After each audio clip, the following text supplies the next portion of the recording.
Langit Jakarta sore itu melukiskan gradasi jingga yang sempurna, sebuah pemandangan yang biasanya akan kunikmati dengan segelas teh hangat dari balkon apartemenku. Namun hari ini, pemandangan itu hanya menjadi latar buram dari balik jendela mobil mewah yang melaju membelah kemacetan ibu kota. Namaku Lara Sastrawijaya, dan di usiaku yang ke-32, aku telah berhasil membangun sebuah imperium bisnis di bidang properti yang membuat namaku cukup disegani. Sukses, mandiri, dan berkuasa, itulah label yang dilekatkan media dan rekan bisnis padaku. Namun di balik semua itu, aku hanyalah seorang wanita yang mencintai suaminya dengan segenap jiwa. Adrian, suamiku, adalah pria yang kunikahi 5 tahun lalu. Dia adalah partnerku dalam segala hal, baik dalam bisnis maupun kehidupan. Kami membangun semuanya dari nol bersama-sama. Dia adalah sosok yang cerdas, ambisius, dan memiliki pesona yang mampu meluluhkan hati siapapun. Setidaknya, itulah yang selalu kupercaya. Perusahaan konsultan manajemen yang dia pimpin juga merupakan salah satu yang terbaik di negeri ini. Kehidupan kami tampak seperti dongeng modern.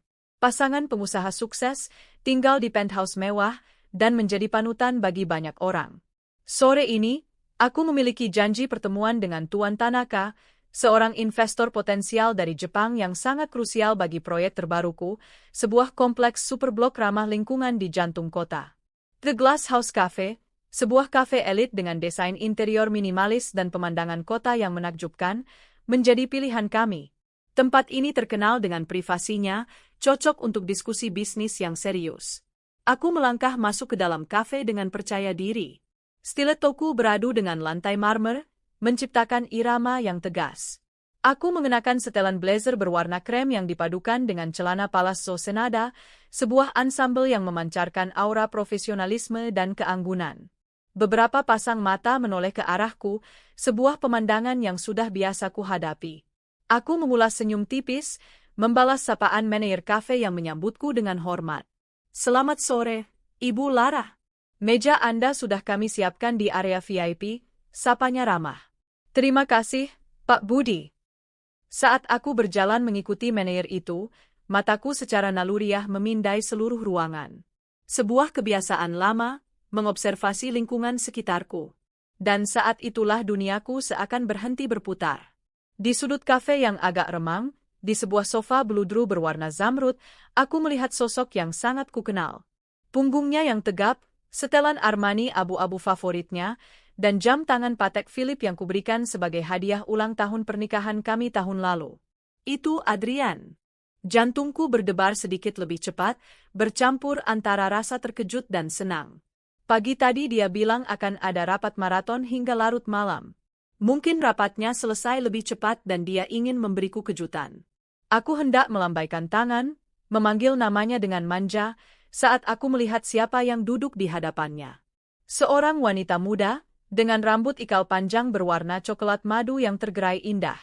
Dia mengenakan gaun sutra berwarna merah marun yang memeluk tubuhnya dengan sempurna. Wajahnya, yang hanya bisa kulihat dari samping, tampak begitu familiar. Lalu aku sadar, dia adalah Bianca, seorang model yang sedang naik daun, wajah yang sering menghiasi sampul majalah fashion ternama. Adrian pernah mengenalkannya padaku di sebuah acara amal beberapa bulan lalu, menyebutnya sebagai putri dari teman lama. Awalnya, aku berusaha berpikir positif. Mungkin ini pertemuan bisnis. Mungkin Bianca adalah klien baru Adrian. Tapi kemudian, aku melihat sesuatu yang membuat darahku serasa membeku. Tangan Adrian terulur di atas meja, bukan untuk berjabat tangan, melainkan untuk mengusap lembut punggung tangan Bianca. Dan Bianca, dia tertawa kecil, tawa genit yang diiringi dengan tatapan mata yang memuja. Puncaknya adalah ketika Bianca mencondongkan tubuhnya ke depan, dan Adrian mengecup pipinya dengan mesra. Bukan kecupan persahabatan, melainkan kecupan yang penuh keintiman. Napasku tercekat di tenggorokan. Kakiku seakan terpaku di lantai. Dunia di sekelilingku seakan berputar dalam gerakan lambat. Suara denting sendok, obrolan pengunjung lain, alunan musik jazz lembut, semuanya terdengar seperti dengungan jauh di telingaku. Yang bisa kudengar hanyalah detak jantungku sendiri yang berpacu liar, memompa rasa sakit dan pengkhianatan ke seluruh penjuru tubuhku. Ibu Lara? Meja Anda di sebelah sini, Suara Pak Budi membuyarkan lamunanku, menarikku kembali ke kenyataan yang pahit. Aku mengerjapkan mata, berusaha menguasai diri. Api kemarahan mulai menjalar di dalam dadaku, panas dan membakar. Tapi aku bukan wanita biasa yang akan membuat keributan di tempat umum. Aku adalah Enlara Sastrawijaya. Aku memiliki citra yang harus kujaga, dan yang lebih penting, aku memiliki kesepakatan bisnis bernilai triliunan rupiah yang harus kuamankan. Dengan langkah yang kuusahakan setenang mungkin, aku mengikuti Pak Budi ke mejaku, yang letaknya cukup jauh dan terhalang oleh sebuah partisi artistik dari meja Adrian. Aku sengaja memilih posisi yang membuatku bisa melihat mereka, sementara mereka tidak akan menyadari kehadiranku.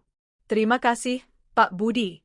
Tolong bawakan saya segelas air mineral dingin, ucapku dengan suara yang sedikit bergetar. Pak Budi mengangguk dan berlalu. Sendirian di meja, aku mencoba mengatur napas. Tanganku yang berada di bawah meja terkepal erat, kuku-kukuku menancap di telapak tanganku, mencoba menyalurkan rasa sakit di hatiku ke rasa sakit fisik. Pengkhianatan. Kata itu terus berulang di kepalaku. 5 tahun pernikahan, 5 tahun membangun mimpi bersama, 5 tahun kepercayaan yang kuberikan sepenuhnya, kini hancur berkeping-keping hanya dalam hitungan detik. Aku teringat semua momen manis kami. Saat Adrian melamarku di puncak Menara Eiffel, saat dia menemaniku begadang menyelesaikan proposal proyek pertamaku, saat dia memijat kakiku yang lelah setelah seharian bekerja. Apakah semua itu bohong? Apakah aku begitu buta selama ini? Kilasan-kilasan percakapan kami beberapa bulan terakhir mulai terasa janggal. Rapat mendadak yang semakin sering, perjalanan bisnis yang tidak biasa, dan ponselnya yang selalu dalam mode senyap saat di rumah. Aku selalu menepis kecurigaan itu, menganggapnya sebagai paranoia seorang istri yang terlalu sibuk. Tapi sekarang, bukti itu ada di depan mataku, begitu nyata dan menyakitkan. Getaran ponsel di tasku menyadarkanku bahwa Tuan Tanaka akan segera tiba. Aku harus fokus. Aku tidak boleh membiarkan masalah pribadi ini menghancurkan karierku. Aku menarik napas dalam-dalam, menghembuskannya perlahan, mencoba mendorong semua emosi yang bergejolak ke sudut tergelap di hatiku. Aku memasang topeng profesionalisme, topeng dingin dan tenang yang selalu menjadi andalanku di ruang rapat. Tak lama kemudian, Tuan Tanaka tiba bersama asistennya. Aku berdiri, menyambutnya dengan senyum hangat dan jabat tangan yang erat. Tanaka-san, senang sekali bisa bertemu dengan Anda, sapaku dalam bahasa Jepang yang fasih. Tuan Tanaka tampak terkesan. Ah, Sastrawijaya-san, Anda benar-benar wanita yang luar biasa. Suatu kehormatan bagi saya. Pertemuan pun dimulai. Aku mempresentasikan proyekku dengan penuh semangat dan keyakinan.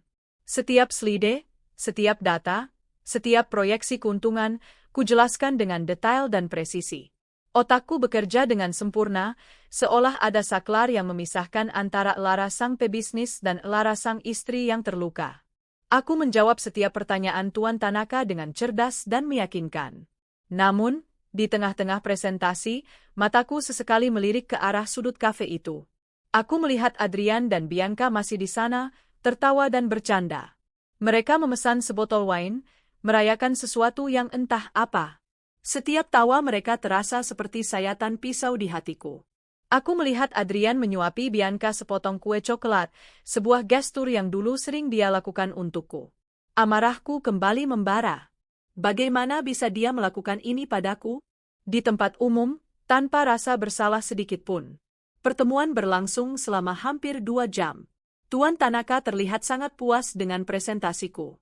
Sastrawijaya-san, ini adalah proposal paling menarik yang pernah saya lihat dalam beberapa tahun terakhir. Saya sangat tertarik. Tim saya akan menghubungi Anda secepatnya untuk membahas detail lebih lanjut, katanya sambil menjabat tanganku. Terima kasih, Tanaka-san. Saya menantikan kabar baik dari Anda, jawabku, mempertahankan senyum profesionalku. Setelah mengantar Tuan Tanaka hingga ke lobi kafe, aku kembali ke mejaku. Jantungku berdegup kencang, bukan lagi karena presentasi bisnis, melainkan karena apa yang akan kulakukan selanjutnya. Aku duduk sejenak, menenangkan diri. Asistenku, Rina, yang menungguku di meja, menatapku dengan cemas. Ibu baik-baik saja? Wajah ibu pucat, tanyanya. Aku baik-baik saja, Rina. kamu boleh pulang lebih dulu. Aku masih ada urusan pribadi sebentar, jawabku dengan suara datar. Rina mengangguk patuh dan pamit undur diri. Kini, tinggallah aku sendirian, dengan badai emosi yang siap meledak. Aku melihat ke arah meja Adrian. Mereka sedang bersiap-siap untuk pergi. Ini adalah kesempatanku. Dengan langkah yang anggun namun penuh tujuan, aku berjalan menghampiri meja mereka. Setiap langkah terasa berat, seolah aku sedang berjalan di atas pecahan kaca dari hatiku sendiri. Adrian sedang membantu Bianca mengenakan mantelnya, punggungnya menghadap ke arahku. Sepertinya seru sekali pertemuannya, ucapku dengan nada dingin yang menusuk. Suaraku membuat Adrian membeku. Dia perlahan berbalik. Matanya membelalak kaget saat melihatku berdiri di sana. Wajahnya langsung pucat pasi.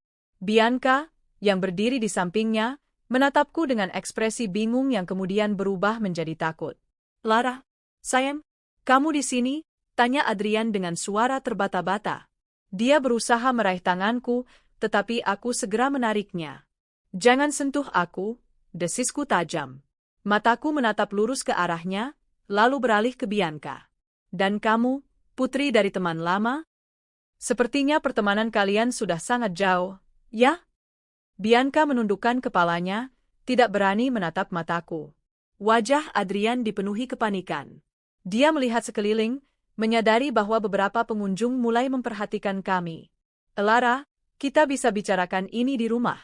Ini tidak seperti yang kamu pikirkan, bisiknya, mencoba menenangkanku. Tidak seperti yang kupikirkan.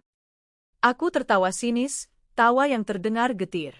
Jadi, apa yang harus kupikirkan saat melihat suamiku sendiri bermesraan dengan wanita lain di tempat umum? Pertemuan bisnis? Atau mungkin audisi untuk peran baru? Mataku tertuju pada 2 gelas jus mangga yang masih setengah terisi di atas meja mereka. Sebuah ide gila melintas di benakku. Aku sudah tidak peduli lagi dengan citra. Aku tidak peduli dengan tatapan orang.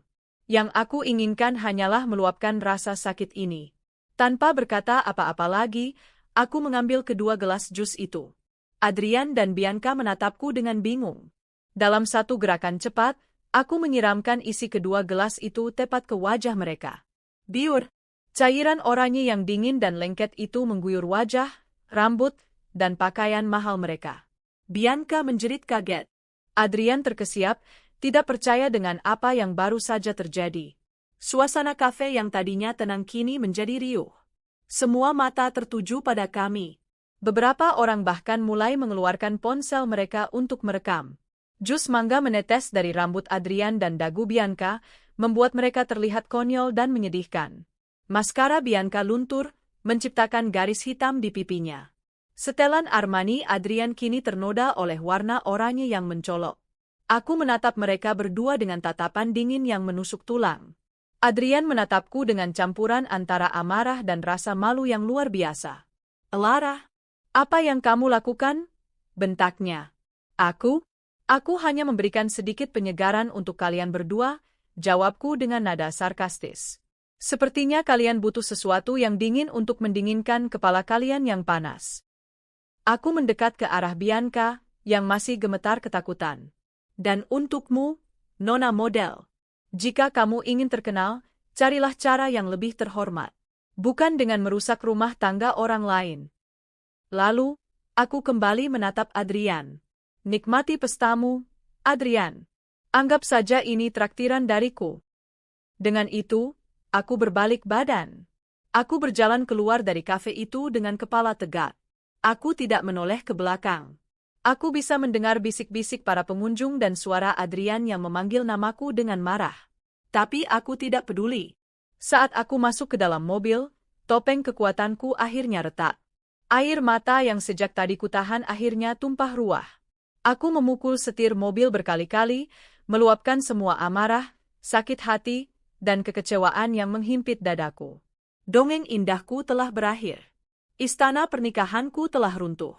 Dan aku, Lara Sastrawijaya, baru saja memulai sebuah perang.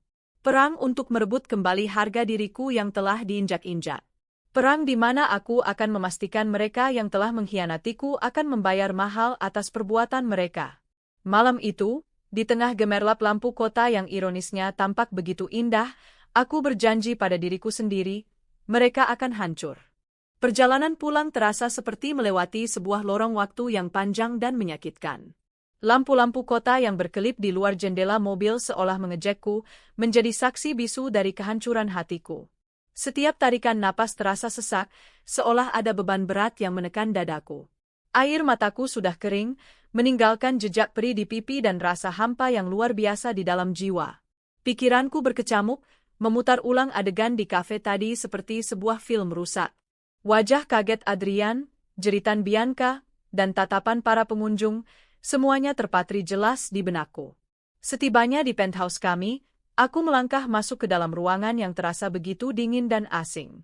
Apartemen mewah ini, yang dulu menjadi saksi cinta dan tawa kami, kini terasa seperti mausoleum yang megah, menyimpan kenangan yang telah mati. Foto pernikahan kami yang terpajang di dinding ruang tamu, di mana kami berdua tersenyum bahagia, kini terlihat seperti sebuah lelucon pahit. Dengan gerakan cepat, aku mengambil foto itu dari dinding dan membantingnya ke lantai. Kaca pelindungnya pecah berkeping-keping, sama seperti hatiku. Aku tidak tahu berapa lama aku terduduk di sofa, menatap kosong kepecahan kaca itu, saat ponselku mulai bergetar tanpa henti. Notifikasi dari berbagai media sosial dan aplikasi pesan masuk silih berganti. Dengan tangan gemetar, aku membukanya. Dan di sanalah aku melihatnya. Video insiden di kafe tadi sudah menjadi viral. Seseorang telah merekam semuanya dengan jelas. Saat aku berjalan menghampiri meja Adrian, saat aku menyiramkan jus ke wajahnya dan Bianca, hingga saat aku pergi dengan kepala tegak. Video itu menyebar dengan kecepatan cahaya, dibagikan ribuan kali di Instagram, Twitter, dan TikTok. Judul-judul berita online pun tak kalah heboh. Istri sah labrak suami pengusaha dan model selingkuhan di Cafe Elite. Detik-detik Laras Sastrawijaya siram jus ke wajah Adrian Wijaya dan Bianca Lestari. Skandal perselingkuhan terpanas. Cinta segitiga pengusaha dan model.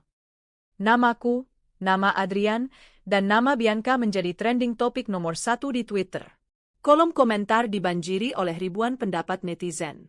Sebagian besar dari mereka memujiku, menyebutku, wanita kuat, ratu, dan inspirasi. Mereka mendukung tindakanku dan menghujat Adrian serta Bianca habis-habisan. Gila, keren banget Bu Lara. Elegan tapi mematikan, tulis seorang netizen. Rasain tuh pelakor sama suami gak tahu diri. Muka disiram jus mangga itu pantas banget, timpal yang lain. Bianca yang katanya model papan atas ternyata cuma simpanan om-om. Memalukan. Wajah Adrian dan Bianca yang basah kuyup dan ternoda jus mangga kini menjadi meme yang bertebaran di mana-mana. Citra mereka hancur dalam sekejap. Adrian, yang selama ini dikenal sebagai pengusaha muda yang karismatik dan berintegritas, kini dicap sebagai suami pengkhianat. Bianca, yang sedang berada di puncak karirnya sebagai model, kini dicap sebagai pelakor, alias perebut laki orang. Di satu sisi, aku merasa puas. Rasa malu yang mereka alami adalah balasan setimpal atas rasa sakit yang mereka berikan padaku. Namun di sisi lain, hatiku tetap terasa perih. Skandal ini bukan hanya tentang mereka, tapi juga tentang aku. Pernikahanku kini menjadi konsumsi publik, kegagalanku sebagai seorang istri dipertontonkan di hadapan jutaan orang. Suara pintu depan yang terbuka dengan kasar membuyarkan lamunanku. Adrian masuk dengan wajah merah padam karena amarah. Pakaiannya masih sedikit lembab dan ternoda. Kamu sudah gila?" teriaknya, suaranya menggema di seluruh ruangan. Aku berdiri, menatapnya dengan tatapan dingin. "Gila? Seharusnya aku yang menanyakan itu padamu, Adrian. Apa kamu sudah gila, berselingkuh di belakangku dengan seorang model murahan?" Dia berjalan mendekat, tatapannya penuh amarah.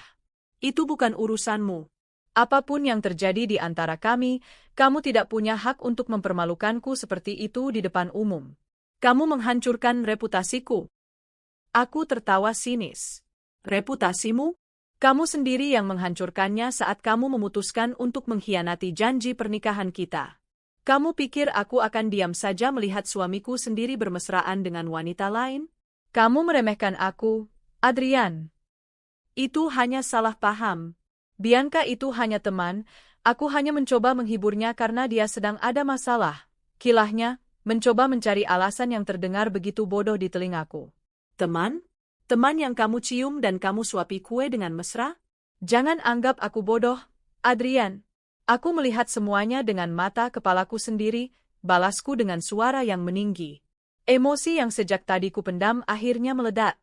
Aku sudah mencurigainya sejak lama. Semua perjalanan bisnismu yang mendadak, semua telepon yang kamu terima diam-diam di malam hari. Aku mencoba percaya padamu, aku mencoba membuang semua pikiran buruk itu. Tapi hari ini, kamu membuktikan bahwa semua kecurigaanku benar. Adrian terdiam, kehabisan kata-kata. Wajahnya yang marah perlahan berubah menjadi ekspresi bersalah. Elara, aku minta maaf, ucapnya lirih. Aku Vilaf. Maaf? Ilaf? Aku menggelengkan kepala, tidak percaya dengan apa yang kudengar. Setelah semua yang kamu lakukan, kamu pikir kata, maaf, bisa menyelesaikan semuanya? Kamu tidak hanya tidur dengan wanita lain, Adrian. Kamu telah menghancurkan kepercayaanku, kamu telah menginjak-injak hatiku, kamu telah meruntuhkan semua yang telah kita bangun bersama. Air mataku kembali mengalir, kali ini bukan karena kesedihan, melainkan karena amarah yang meluap-luap. Aku mau kamu pergi dari rumah ini. Sekarang juga, ucapku dengan suara tegas dan gemetar. Adrian menatapku dengan kaget. Apa? Elara, jangan konyol. Ini juga rumahku. Kita bisa selesaikan ini baik-baik. Tidak ada lagi, kita, Adrian. Kita, sudah berakhir saat kamu memutuskan untuk berbagi tubuhmu dengan wanita lain. Rumah ini atas namaku. Semua aset yang kita miliki, sebagian besar adalah hasil kerja kerasku. Jadi, aku mau kamu pergi. Bawa semua barang-barangmu dan jangan pernah kembali lagi. Kamu tidak bisa melakukan ini padaku, bentaknya, kembali marah. Oh, aku bisa. Dan aku akan melakukannya, jawabku dingin. Aku berjalan ke kamarnya, mengambil sebuah koper besar, dan melemparkannya ke hadapannya. Mulai berkemas. Aku memberimu waktu 1 jam. Setelah itu, aku akan memanggil satpam untuk mengusirmu. Pertengkaran hebat pun tak terhindarkan. Kami saling berteriak, saling menyalahkan, mengeluarkan semua unek-unek yang terpendam. Semua piring dan vas bunga yang ada di dekat kami menjadi sasaran kemarahan. Rumah yang dulu penuh cinta kini berubah menjadi medan perang. Sementara itu, di dunia maya, badai terus berlanjut. Karir Bianca hancur dalam semalam. Beberapa brand besar yang menjadikannya sebagai brand ambasador segera merilis pernyataan resmi bahwa mereka memutuskan kontrak kerja sama dengannya. Agensi model yang menaunginya juga mengumumkan bahwa mereka telah memecat Bianca karena perilakunya dianggap telah mencoreng nama baik agensi. Jadwal pemotretan dan peragaan busana yang seharusnya dia ikuti dibatalkan semua.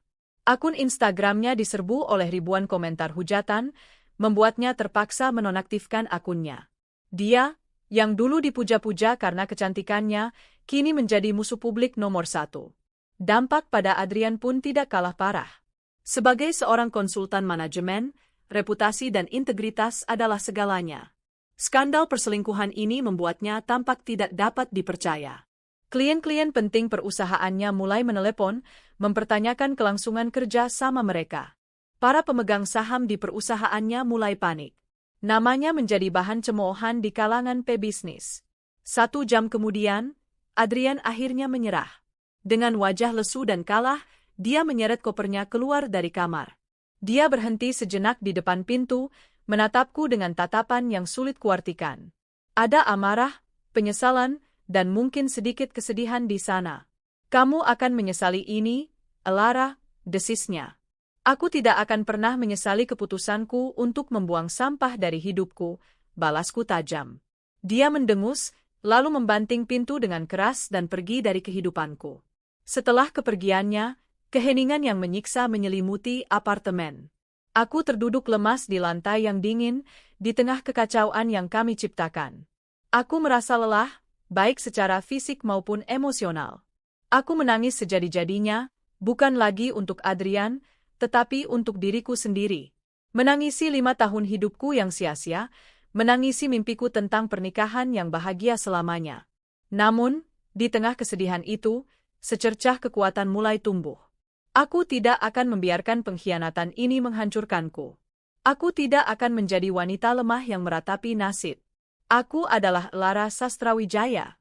Aku telah membangun kerajaanku sendiri dari nol, dan aku tidak akan membiarkan seorang pria pun meruntuhkannya. Malam itu, aku membuat sebuah keputusan. Balas dendamku tidak akan berhenti hanya dengan menyiramkan jus atau mengusirnya dari rumah. Itu baru permulaan. Aku akan menggunakan semua kekuatanku, semua koneksiku, semua pengaruhku di dunia bisnis untuk memastikan bahwa Adrian merasakan kehancuran yang sesungguhnya. Aku akan membuatnya kehilangan segalanya, sama seperti dia telah membuatku kehilangan kepercayaanku. Permainan ini baru saja dimulai, dan aku akan menjadi pemenangnya. Aku akan menunjukkan padanya, dan pada dunia, bahwa neraka tidak memiliki amarah sebesar amarah seorang wanita yang dikhianati. Fajar menyingsing di ufuk timur Jakarta, namun mataku belum terpejam sedikit pun sejak semalam. Apartemen yang tadinya berantakan kini sudah bersih dan rapi. Aku menghabiskan sisa malam untuk membersihkan setiap sudut ruangan, membuang semua barang yang mengingatkanku pada Adrian. Foto-foto, hadiah-hadiah, bahkan sikat giginya.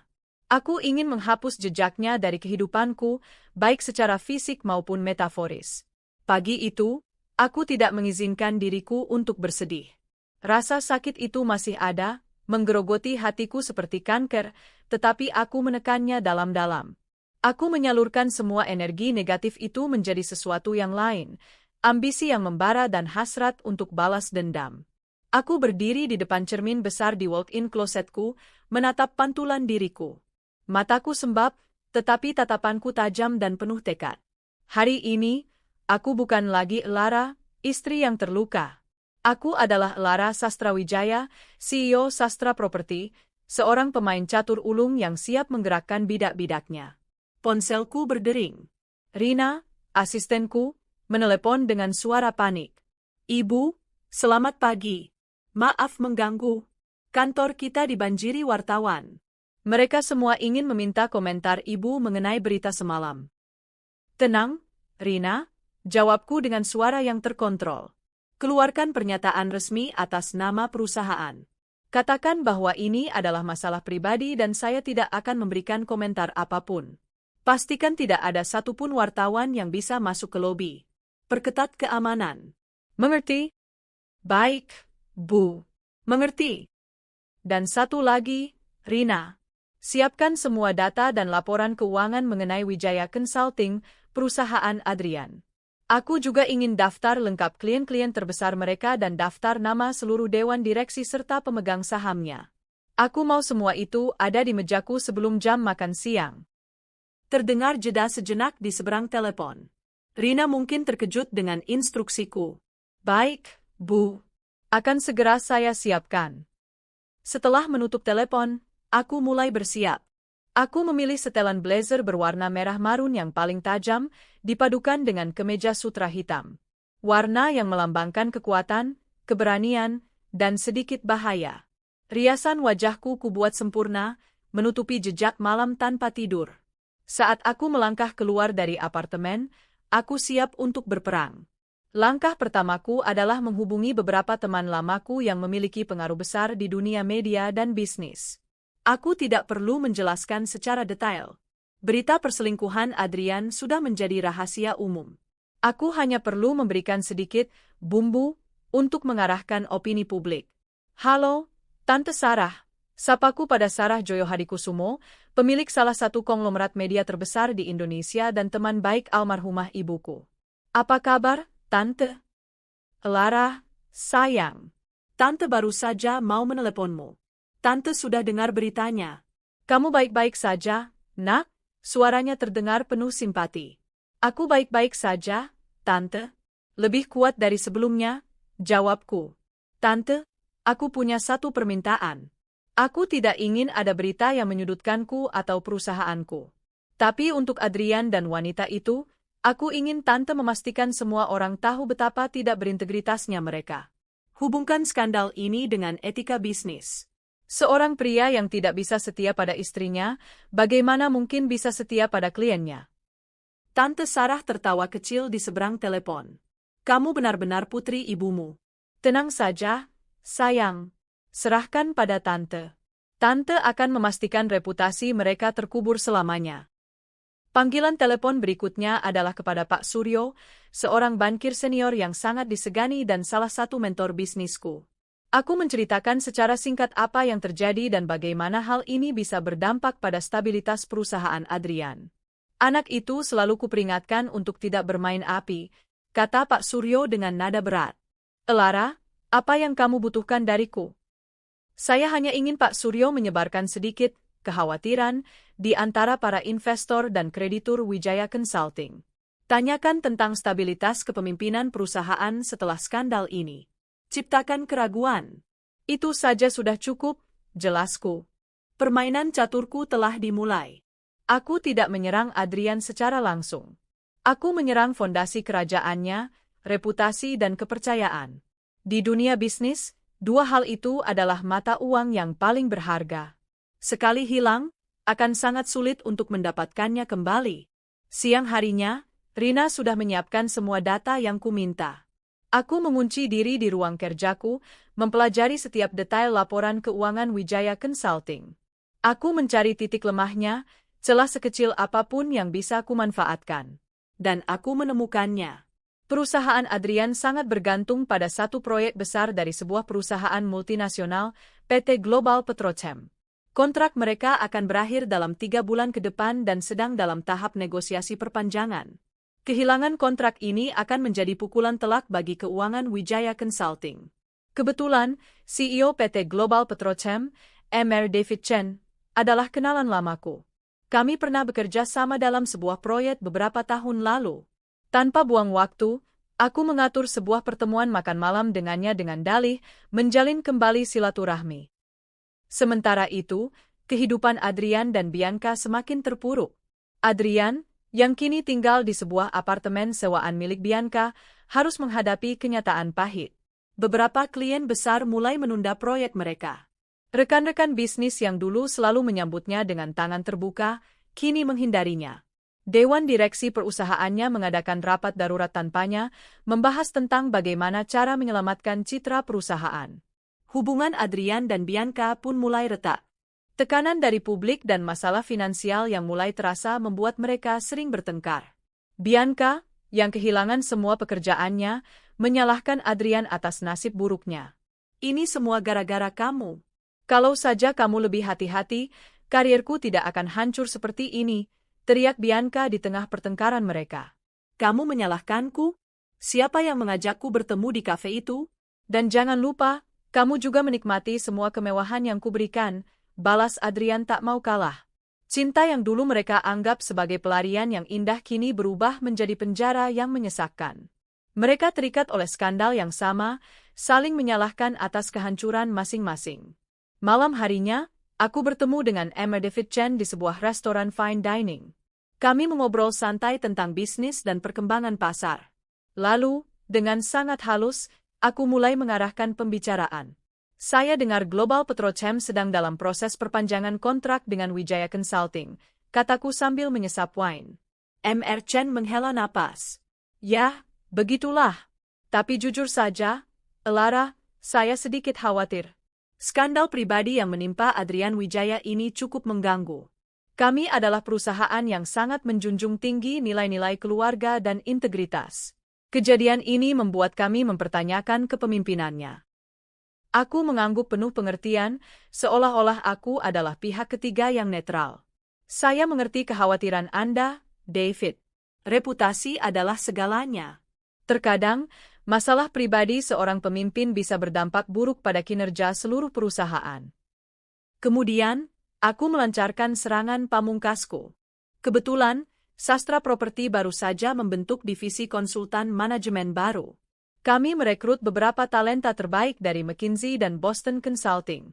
Mungkin, jika Anda butuh alternatif atau sekadar second opinion, kami akan dengan senang hati membantu. Aku tidak memaksanya. Aku hanya menanamkan sebuah ide, sebuah alternatif yang lebih aman dan menjanjikan. Aku tahu betul bahwa di dunia bisnis, semua orang akan memilih jalan yang paling tidak berisiko. Keesokan harinya, Efek dari permainanku mulai terlihat. Artikel-artikel di media bisnis mulai mempertanyakan kepemimpinan Adrian. Judul seperti "Skandal Moral dan Dampaknya pada Kepercayaan Investor" muncul di mana-mana. Pak Suryo berhasil menciptakan kegelisahan di pasar. Saham perusahaan Adrian, meskipun tidak terdaftar di bursa, nilainya anjlok di mata para investor swasta. Puncaknya adalah ketika aku menerima telepon dari Rina seminggu kemudian. Suaranya terdengar bersemangat. "Ibu, ada kabar besar. PT Global Petrochem baru saja mengumumkan bahwa mereka tidak akan memperpanjang kontrak dengan Wijaya Consulting." Aku tersenyum puas. Bidah pertamaku berhasil memakan benteng lawan.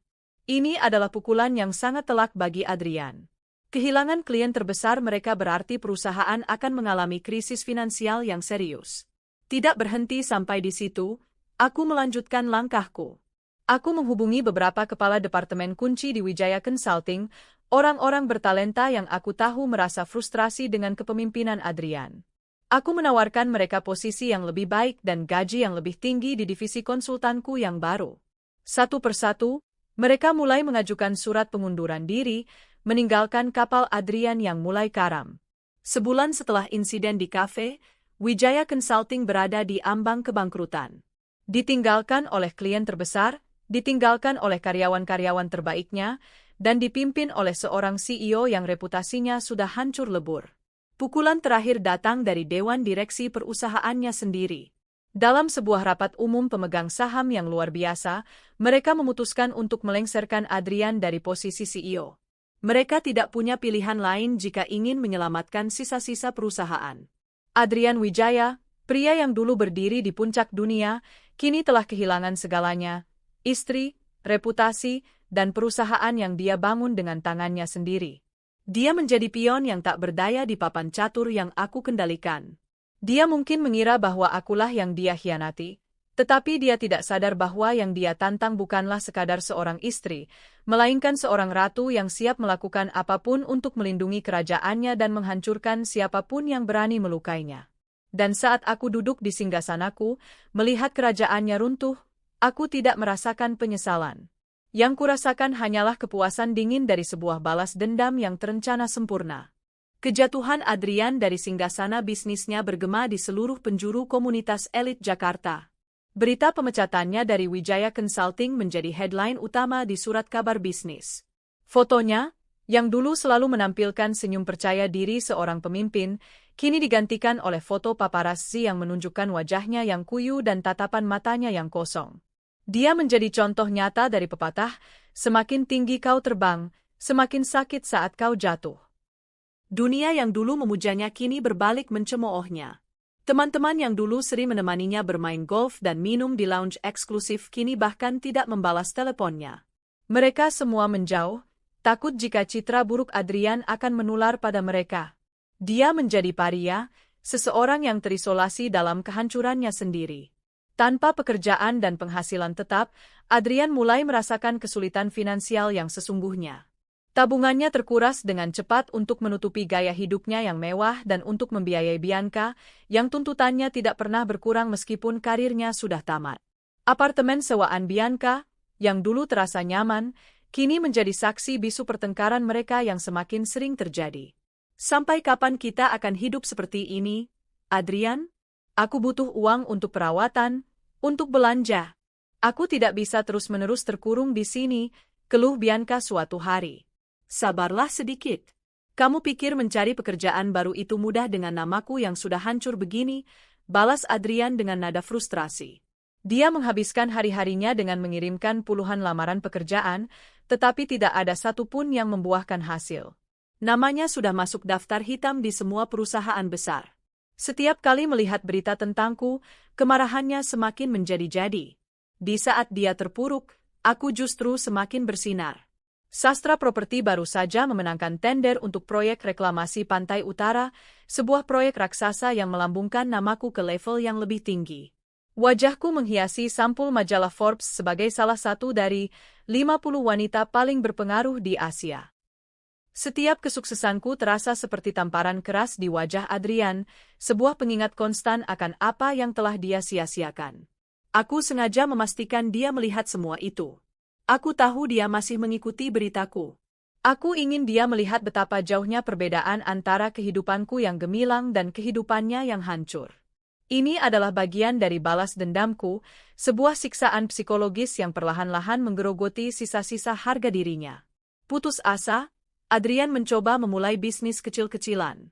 Dia mencoba peruntungan di bidang kuliner, membuka sebuah kafe kecil dengan sisa tabungannya. Namun, dia tidak memiliki pengalaman di bidang itu. Kafenya sepi pengunjung dan akhirnya bangkrut hanya dalam waktu beberapa bulan, meninggalkan utang yang semakin menumpuk. Kehancuran finansial dan kegagalan yang beruntun membuat Adrian berubah. Pria yang dulu ambisius dan penuh semangat kini menjadi pemurung dan mudah marah. Dia mulai mencari pelarian pada alkohol, menghabiskan malam-malamnya dengan mabuk untuk melupakan masalahnya. Bianca, yang pada awalnya bersimpati, lama-kelamaan tidak tahan dengan kondisi Adrian. Dia tidak jatuh cinta pada Adrian yang sekarang, seorang pria gagal yang pemabuk dan tidak punya masa depan. Dia jatuh cinta pada Adrian Wijaya sang CEO, yang kaya raya dan berkuasa. Ketika semua itu hilang, cintanya pun ikut memudar. Suatu malam, setelah pertengkaran hebat lainnya, Bianca akhirnya mengambil keputusan.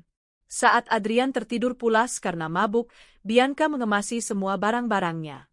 Dia mengambil sisa uang dan perhiasan yang masih dimiliki Adrian, lalu pergi tanpa meninggalkan sepatah kata pun.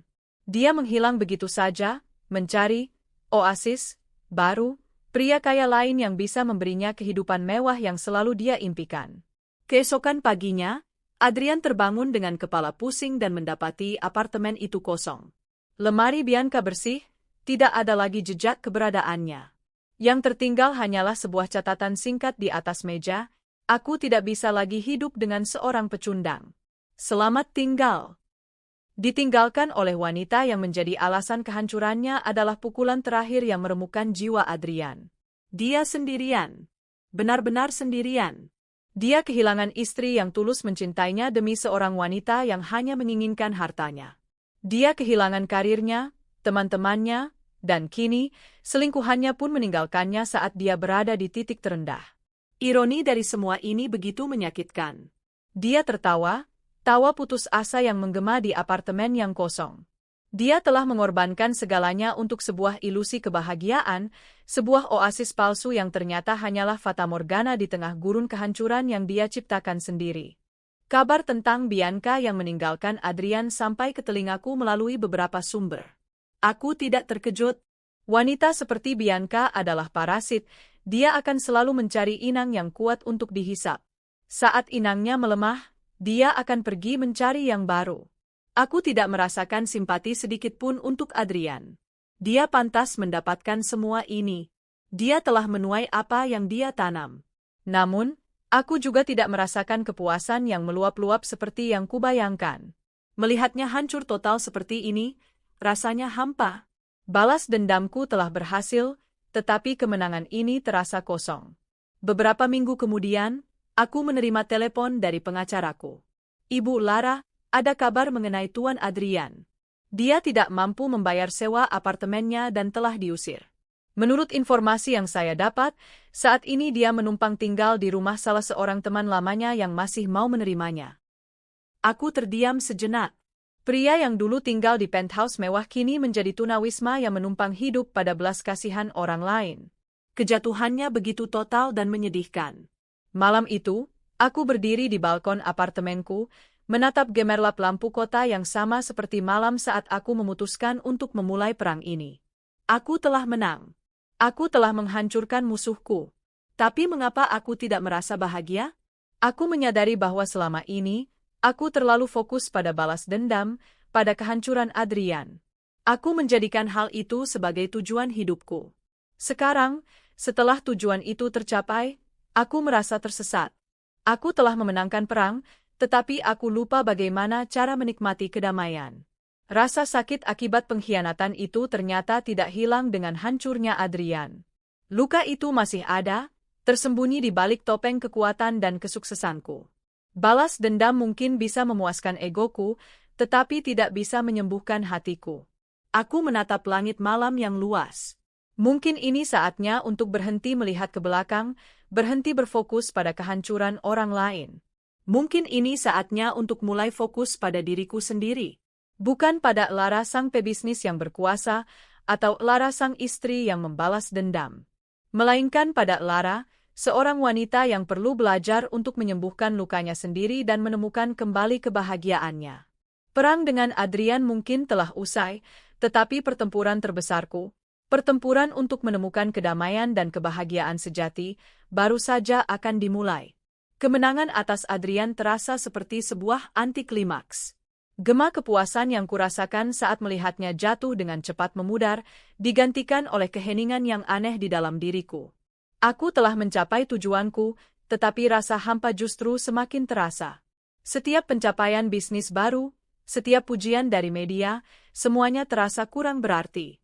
Aku sadar, aku telah memenangkan dunia, tetapi kehilangan sebagian dari diriku dalam prosesnya. Aku mulai mempertanyakan segalanya. Apakah balas dendam ini benar-benar memberiku kebahagiaan? Jawabannya adalah tidak. Balas dendam memberiku kepuasan sesaat, tetapi meninggalkan jejak kepahitan yang abadi. Aku telah menjadi sosok yang dingin, penuh perhitungan, dan dikendalikan oleh amarah. Aku tidak suka dengan versi diriku yang ini. Momen pencerahan itu datang saat aku mengunjungi sebuah panti asuhan yang sudah lama menjadi salah satu donatur tetap sastra properti. Aku melihat tawa riang anak-anak yang bermain di halaman, wajah-wajah polos yang tidak terbebani oleh dendam dan kebencian. Seorang gadis kecil berambut kepang dua menghampiriku dan memberikanku sebuah gambar bunga matahari yang dia buat sendiri. "Ini untuk tante cantik," katanya dengan senyum tulus. Saat itu, sesuatu di dalam diriku luluh. Aku memeluk gadis kecil itu dan untuk pertama kalinya setelah sekian lama, aku menangis bukan karena amarah atau sakit hati, melainkan karena haru. Aku menyadari betapa jauhnya aku telah tersesat dari kebahagiaan yang sederhana dan tulus. Sejak hari itu, aku memutuskan untuk memulai babak baru dalam hidupku. Babak penyembuhan.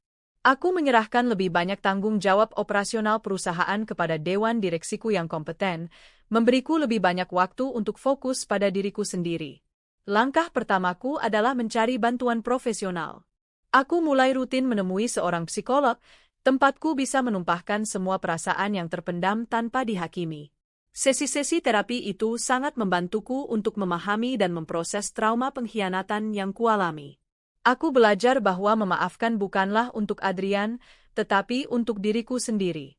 Memaafkan adalah cara untuk melepaskan beban berat yang selama ini kupikul, membebaskan diriku dari belenggu masa lalu. Aku juga mulai menyibukkan diri dengan kegiatan-kegiatan yang dulu kucintai tetapi sempat terlupakan karena kesibukan dan drama kehidupanku. Aku kembali melukis, menuangkan semua emosiku ke atas kanvas. Studio seniku yang berdebu kini kembali hidup dengan warna-warni cat minyak. Aku mulai rutin melakukan yoga dan meditasi di pagi hari, membantuku menemukan keseimbangan dan ketenangan batin. Aku melakukan perjalanan seorang diri ke tempat-tempat yang sudah lama ingin kukunjungi. Aku mendaki gunung di Nepal, merasakan spiritualitas yang kental di Ubud, dan menikmati keindahan alam Selandia Baru. Perjalanan-perjalanan itu bukan sekadar liburan, melainkan sebuah ziarah untuk menemukan kembali diriku yang hilang. Aku bertemu dengan banyak orang baru, mendengar berbagai kisah hidup, dan mendapatkan perspektif baru tentang arti kebahagiaan. Sahabat-sahabatku, yang selama ini selalu mendukungku dari jauh, kini kembali mengisi hari-hariku. Kami menghabiskan akhir pekan bersama, tertawa mengenang masa-masa kuliah yang konyol, atau sekadar berbagi cerita sambil menikmati secangkir kopi. Kehadiran mereka mengingatkanku bahwa aku tidak sendirian, bahwa aku dikelilingi oleh orang-orang yang tulus menyayangiku. Proses perceraianku dengan Adrian akhirnya selesai. Hari di mana aku menerima surat cerai resmi terasa begitu melegakan. Itu bukan hanya selembar kertas, melainkan simbol dari kebebasanku.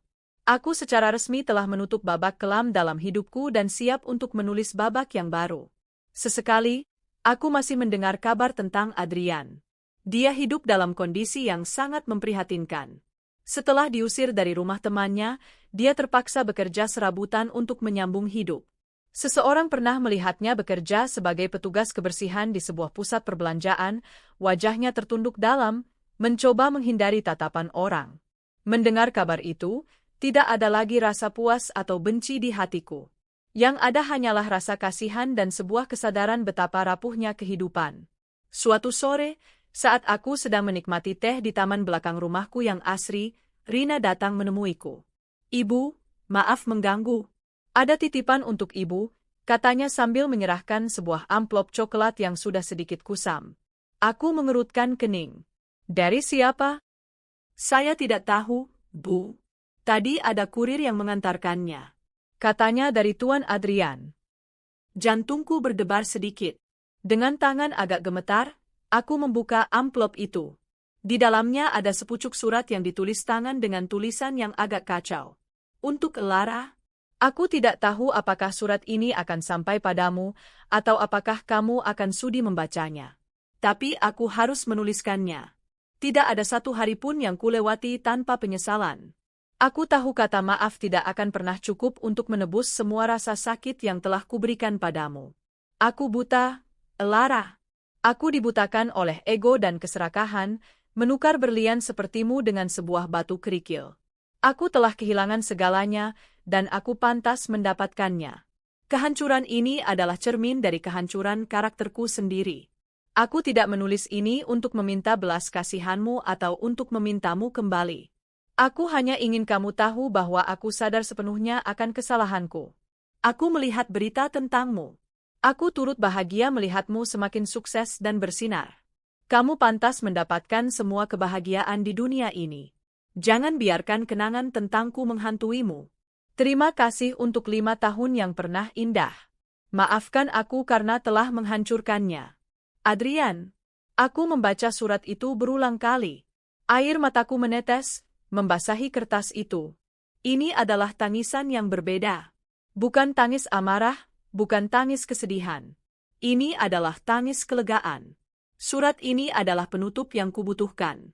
Pengakuan tulus dari Adrian membuatku bisa benar-benar melepaskan semua sisa kepahitan di hatiku. Aku melipat kembali surat itu dan menyimpannya di dalam laci. Aku tidak akan membalasnya. Tidak ada lagi yang perlu dikatakan. Kisah kami telah benar-benar berakhir. Malam itu, untuk pertama kalinya setelah sekian lama, aku tidur dengan nyenyak tanpa mimpi buruk. Aku merasa ringan, seolah beban seberat gunung telah terangkat dari pundakku. Aku telah berhasil membangun kembali puing-puing hatiku. Fondasi yang baru ini jauh lebih kuat, dibangun bukan dari cinta orang lain, melainkan dari cinta pada diriku sendiri. Aku siap untuk masa depan, apapun yang akan dibawanya. Aku tahu, aku akan baik-baik saja. Aku lebih dari sekadar baik-baik saja. Aku utuh. Waktu adalah penyembuh terbaik. 2 tahun berlalu sejak aku menerima surat terakhir dari Adrian. 2 tahun yang kugunakan untuk menata ulang hidupku, tidak hanya secara emosional tetapi juga secara profesional. Di bawah kepemimpinanku yang lebih bijaksana dan tenang, sastra properti tidak hanya berkembang pesat, tetapi juga menjadi pionir dalam pembangunan properti yang berwawasan sosial dan lingkungan. Aku menemukan kepuasan yang lebih dalam bukan hanya dari angka-angka keuntungan, tetapi dari dampak positif yang diciptakan perusahaanku bagi masyarakat. Aku tidak lagi hidup untuk bekerja, tetapi bekerja untuk hidup. Keseimbangan antara karir dan kehidupan pribadi menjadi prioritasku. Aku belajar untuk mengatakan tidak pada rapat-rapat yang tidak perlu di akhir pekan dan lebih sering menghabiskan waktu untuk diriku sendiri dan orang-orang terkasih. Diriku yang baru ini lebih tenang, lebih bahagia, dan lebih damai. Di tengah kesibukanku membangun kembali hidup, takdir mempertemukanku dengan seseorang yang tidak pernah kuduga. Namanya Bima Nugraha, seorang arsitek lanskap ternama yang terkenal dengan desain-desain tamannya yang puitis dan berkelanjutan. Kami bertemu di sebuah proyek kolaborasi antara sastra properti dan pemerintah daerah untuk merevitalisasi sebuah taman kota yang terbengkalai. Pertemuan pertama kami terjadi di lokasi proyek, di tengah lahan gersang yang akan kami sulap menjadi oase hijau. Bima adalah pria berusia akhir 30-an, dengan penampilan yang sederhana namun memancarkan aura kecerdasan dan ketenangan. Dia tidak seperti pria-pria di lingkaranku yang selalu membanggakan kekayaan dan kekuasaan. Bima lebih banyak berbicara tentang filosofi di balik desainnya, tentang bagaimana sebuah ruang terbuka bisa menyembuhkan jiwa manusia. Saya percaya bahwa setiap taman memiliki jiwa, Bu Lara. Tugas saya hanyalah membantunya untuk berbicara, katanya saat itu, matanya berbinar penuh semangat. Aku langsung terkesan dengan semangat dan kerendahan hatinya. Percakapan kami mengalir dengan mudah, dari desain arsitektur hingga buku-buku filsafat. Dia adalah sosok yang dewasa, pendengar yang baik, dan memiliki selera humor yang cerdas.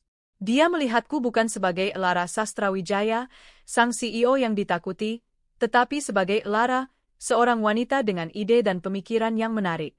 Dia tidak terintimidasi oleh kesuksesanku, justru dia menghargainya. Hubungan profesional kami perlahan-lahan berkembang menjadi pertemanan. Kami sering makan siang bersama untuk membahas progres proyek, tetapi obrolan kami seringkali meluas ke hal-hal yang lebih pribadi. Aku merasa nyaman untuk terbuka padanya, sesuatu yang sudah lama tidak kurasakan.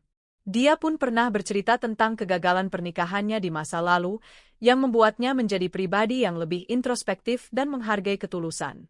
Terkadang, badai terbesar dalam hidup justru membawa kita ke pantai yang paling indah.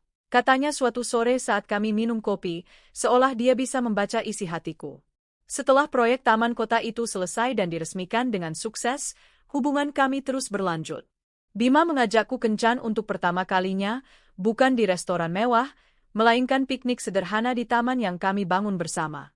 Di bawah naungan pohon rindang, di atas hamparan rumput hijau, aku merasakan kebahagiaan yang tulus dan sederhana. Cinta datang kepadaku dengan cara yang tidak terduga, lembut dan tanpa paksaan. Suatu hari, takdir membawaku ke sebuah pertemuan yang tak terduga di persimpangan jalan kehidupanku. Aku sedang dalam perjalanan menuju sebuah acara amal di sebuah hotel bintang 5. Karena lalu lintas yang padat, sopirku terpaksa mencari jalan alternatif melewati jalan-jalan yang lebih kecil. Saat mobilku berhenti di lampu merah, mataku tanpa sengaja tertuju pada seorang pria yang sedang menyapu trotoar di depan sebuah ruko kecil. Pria itu mengenakan seragam petugas kebersihan berwarna oranye yang sudah pudar. Tubuhnya lebih kurus dari yang kuingat, kulitnya lebih gelap terbakar matahari. Rambutnya yang dulu selalu tertata rapi kini tampak acak-acakan di balik topi. Namun, aku mengenali sosok itu. Punggungnya, cara dia bergerak.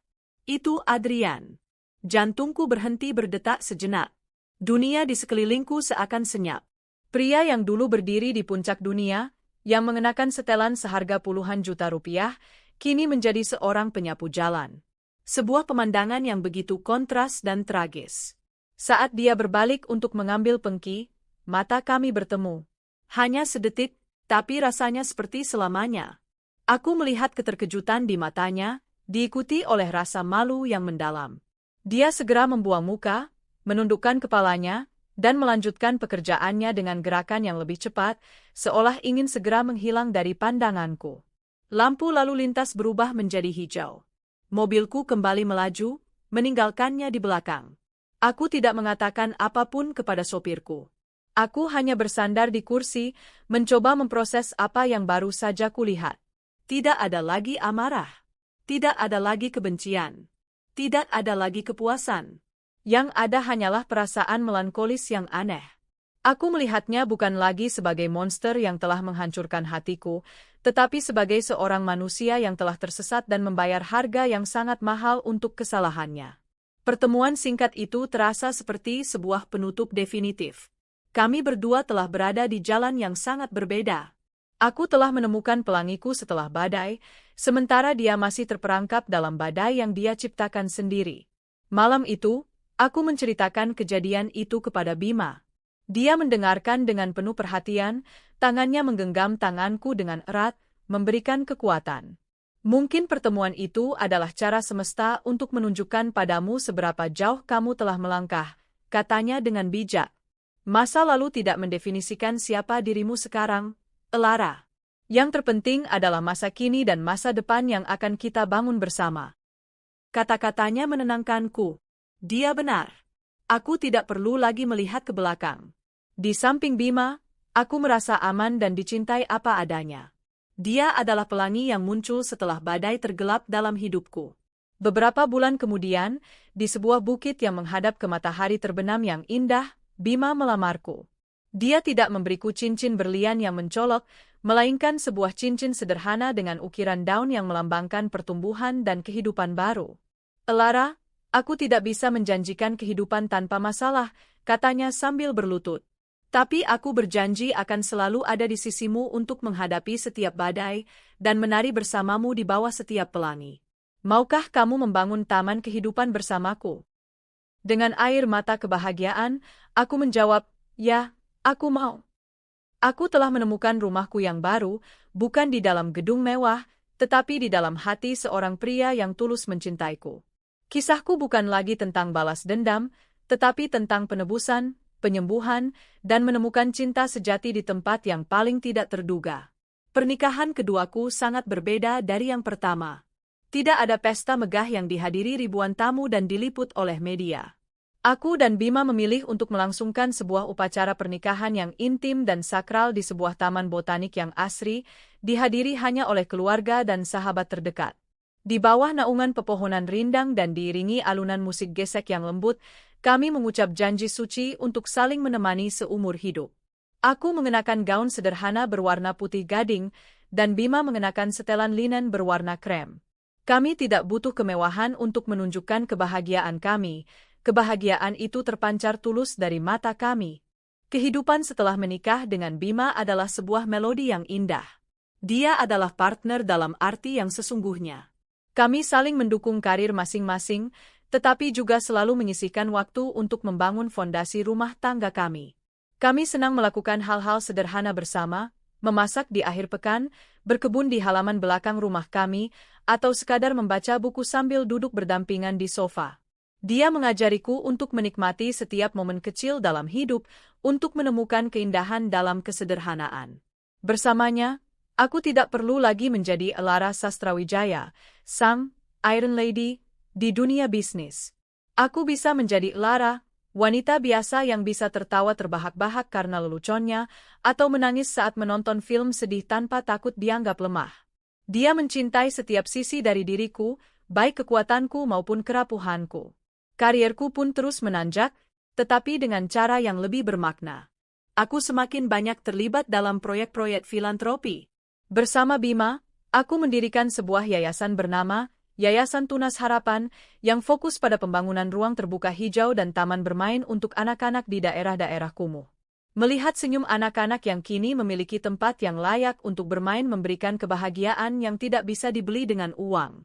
Aku menyadari bahwa kesuksesan sejati bukanlah tentang seberapa tinggi kau membangun gedung, tetapi seberapa banyak kehidupan yang bisa kau sentuh. Di tengah kebahagiaan baruku, sesekali bayangan masa lalu masih muncul, bukan sebagai hantu yang menakutkan, tetapi sebagai pengingat. Aku pernah mendengar kabar terakhir tentang Bianca dari seorang teman di industri fashion. Setelah menghilang, Bianca mencoba kembali ke dunia modeling dengan mengubah namanya, tetapi reputasinya yang buruk sudah terlalu melekat. Tidak ada agensi atau desainer yang mau mengambil risiko bekerja dengannya. Kabarnya, dia berakhir menikah dengan seorang pengusaha asing tua yang kaya raya, menukar kebebasannya dengan keamanan finansial. Dia mendapatkan kehidupan mewah yang dia inginkan, tetapi aku ragu dia menemukan kebahagiaan sejati. Sedangkan Adrian, aku tidak pernah lagi melihat atau mendengar kabarnya setelah pertemuan terakhir kami di pinggir jalan. Dia seolah lenyap di telan bumi. Bagiku, dia telah menjadi bagian dari masa lalu yang jauh, sebuah pelajaran berharga tentang pengkhianatan, kerapuhan manusia, dan kekuatan untuk bangkit kembali. Aku tidak lagi menyimpan dendam, hanya harapan tulus semoga dia bisa menemukan kedamaiannya sendiri, dimanapun dia berada. Suatu sore, saat aku dan Bima sedang duduk di teras belakang rumah kami, memandangi taman yang kami rancang bersama, aku merenungkan perjalanan hidupku. Aku teringat pada diriku yang dulu, seorang wanita yang hancur dan dipenuhi amarah, yang percaya bahwa satu-satunya cara untuk menyembuhkan luka adalah dengan menghancurkan orang yang telah melukainya. Apa yang sedang kamu pikirkan? Tanya Bima lembut, seolah bisa membaca pikiranku. Aku tersenyum dan menyandarkan kepalaku di bahunya. Aku hanya berpikir, betapa beruntungnya aku. Aku menatap taman di depan kami. Bunga-bunga aneka warna bermekaran dengan indahnya, kupu-kupu beterbangan di antara mereka. Taman ini adalah metafora dari hidupku. Dulu, taman hatiku adalah lahan gersang yang porak-poranda oleh badai pengkhianatan. Aku mencoba membalas dendam dengan menanam tanaman beracun, berharap bisa meracuni orang lain, Tanpa sadar aku juga meracuni diriku sendiri. Kemudian, aku memutuskan untuk mencabut semua tanaman beracun itu hingga ke akarnya. Aku membersihkan lahannya, menggemburkan kembali tanahnya, dan dengan sabar mulai menanam benih-benih baru, benih pengampunan, cinta diri, dan harapan. Bima datang sebagai matahari dan hujan yang menyirami benih-benih itu, membantunya tumbuh subur.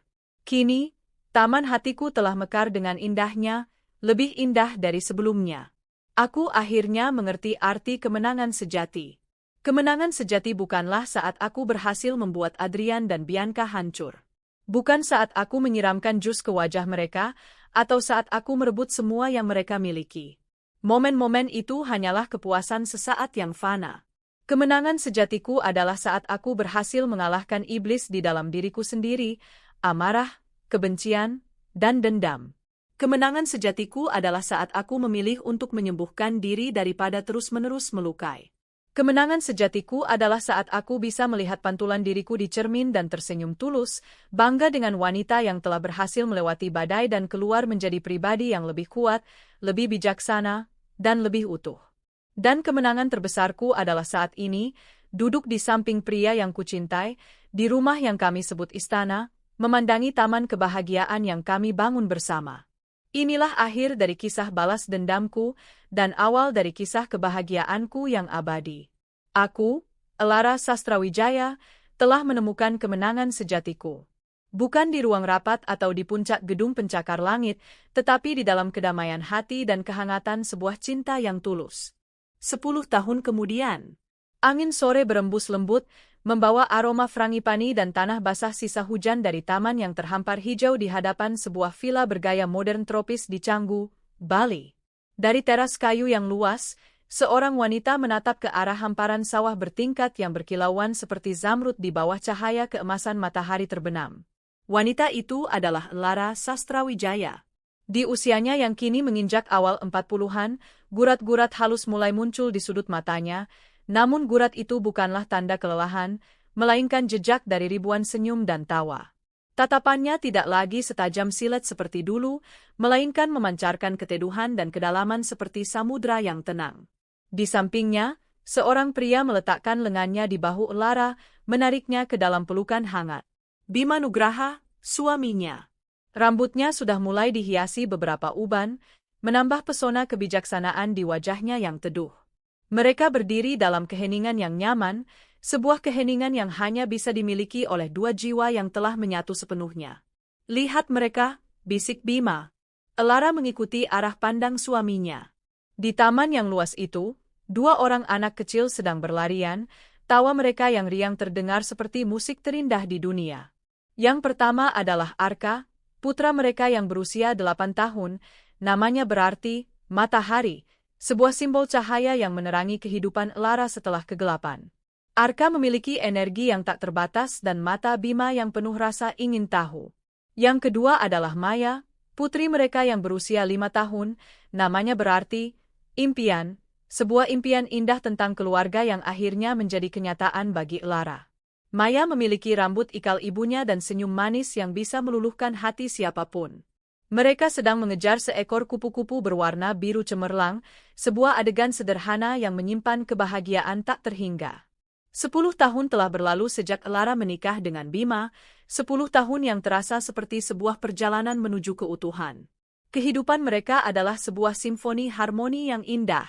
Elara masih memimpin sastra properti, namun perannya telah bertransformasi. Ia bukan lagi seorang komandan yang terjun langsung ke setiap pertempuran, melainkan seorang visioner dan mentor. Di bawah kepemimpinannya yang lebih berempati dan berwawasan jauh ke depan, sastra properti tidak hanya menjadi raksasa properti di Asia Tenggara, tetapi juga menjadi panutan dalam industri pembangunan berkelanjutan dan tanggung jawab sosial perusahaan. Ia telah membuktikan bahwa kesuksesan bisnis dan nurani bisa berjalan beriringan. Bima pun telah mencapai puncak karirnya. Firma arsitektur lanskap miliknya, Terra Firma, telah memenangkan berbagai penghargaan internasional. Namun, sama seperti Elara, Bima tidak pernah membiarkan kesuksesan membutakannya. Proyek terbesar dan terpenting baginya tetaplah membangun taman, keluarga mereka, merawatnya setiap hari dengan cinta, kesabaran, dan pengertian. Keseimbangan. Itulah kata kunci yang mendefinisikan kehidupan mereka. Elara telah belajar seni melepaskan. Dia tidak lagi merasa bersalah jika harus meninggalkan rapat lebih awal untuk menghadiri pementasan drama sekolah Arka, atau menolak perjalanan bisnis ke luar negeri karena ingin menemani Maya yang sedang demam. Dia sadar bahwa momen-momen kecil itulah yang membangun sebuah kehidupan, bukan deretan angka di laporan keuangan. Dulu, Elara memulai, suaranya pelan nyaris seperti bisikan, aku pernah berpikir bahwa kebahagiaan itu adalah tentang memenangkan segalanya. Mengalahkan kompetitor, mendapatkan proyek terbesar, membuktikan pada dunia bahwa aku yang terkuat. Bima mengeratkan pelukannya. Dan sekarang? Elara tersenyum, senyum tulus yang mencapai matanya. Sekarang aku tahu, kebahagiaan itu adalah ini. Berdiri di sisimu, mendengar tawa anak-anak kita, dan merasa cukup. Merasa damai. Ia teringat pada dirinya yang dulu, seorang wanita yang terluka dan penuh amarah, yang bergerak di dunia dengan baju zirah yang tebal untuk melindungi hatinya yang rapuh. Wanita itu terasa begitu asing sekarang, seperti seseorang dari kehidupan yang lain. Perjalanan yang telah ia lalui begitu panjang dan berliku. Rasa sakit, pengkhianatan, balas dendam, kehampaan, penyembuhan, dan akhirnya, cinta. Setiap fase adalah bagian dari proses pendewasaan jiwanya, setiap kerikil tajam yang ia injak telah menguatkan telapak kakinya. Ia bersyukur atas segalanya, bahkan atas luka yang paling dalam sekalipun, karena tanpa luka itu, ia tidak akan pernah memahami arti sesungguhnya dari penyembuhan. Tanpa kegelapan, ia tidak akan pernah menghargai cahaya seindah ini. Arka dan Maya berlari menghampiri mereka, napas mereka terengah-engah dan wajah mereka berkeringat. Bunda, ayah, lihat, aku berhasil menangkap fotonya, seru Arka sambil menunjukkan kamera kecilnya. Di layarnya, tampak gambar buram seekor kupu-kupu biru. Wah, hebat sekali fotografer ayah, puji Bima sambil mengacak-acak rambut putranya. Bunda, tadi kupu-kupunya hinggap di hidungku, timpal Maya dengan mata berbinar-binar. Katanya, aku cantik seperti bunga. Elara tertawa dan berjongkok untuk memeluk kedua buah hatinya. Aroma keringat dan rumput dari tubuh mereka adalah parfum terharum di dunia. Saat ia memeluk mereka, ia merasa utuh. Inilah kerajaannya yang sesungguhnya. Bukan gedung-gedung pencakar langit yang menjulang angkuh, tetapi dunia kecil yang penuh kehangatan di dalam lingkaran lengannya. Beberapa bulan setelah liburan mereka di Bali, kehidupan kembali berjalan normal di Jakarta. Yayasan Tunas Harapan yang didirikan Elara dan Bima akan mengadakan sebuah acara besar, pembukaan pameran seni dan fotografi bertajuk Rekonstruksi, Membangun Kembali Ruang dan Jiwa. Pameran ini adalah puncak dari proyek 5 tahun yayasan, menampilkan karya-karya seniman yang terinspirasi dari transformasi ruang-ruang publik yang terbengkalai, dari bantaran kali yang kumuh menjadi taman komunitas, dari bangunan tua yang angker menjadi galeri seni anak-anak. Malam pembukaan berlangsung meriah di salah satu galeri paling prestisius di Jakarta. Para tamu dari kalangan pebisnis, pejabat, seniman, dan sosialita berbaur, menikmati karya seni sambil berbincang. Elara, dalam balutan gaun malam berwarna biru safir yang elegan, bergerak di antara para tamu dengan anggun, menyapa dan berterima kasih atas dukungan mereka. Bima selalu berada tak jauh darinya, tatapan bangga tak pernah lepas dari istrinya. Di tengah keramaian, saat Elara sedang berbincang dengan seorang kurator seni, ia merasakan seseorang menepuk lengannya dengan ragu. Elara berbalik dan sedikit terkejut. Di hadapannya berdiri seorang wanita yang wajahnya tampak familiar namun juga asing pada saat yang bersamaan. Wanita itu mengenakan setelan blazer berwarna netral yang tampak berkualitas baik namun tidak mencolok. Riasannya tipis, dan rambutnya yang dulu ikal bergelombang kini dipotong pendek dengan gaya yang lebih dewasa. Garis-garis halus di sekitar mata dan bibirnya menceritakan kisah kehidupan yang tidak mudah. Butuh beberapa detik bagi Elara untuk menyadari siapa wanita itu. Bianca. Waktu telah mengubahnya. Kilau arogan di matanya telah padam, digantikan oleh sorot mata yang lebih tenang dan sedikit lelah. Ia tidak lagi memancarkan aura seorang model papan atas, melainkan seorang wanita biasa yang telah melalui banyak hal. Elara, sapanya dengan suara pelan, hampir tidak terdengar di tengah kebisingan. Maaf mengganggu. Bolehkah aku minta waktumu sebentar?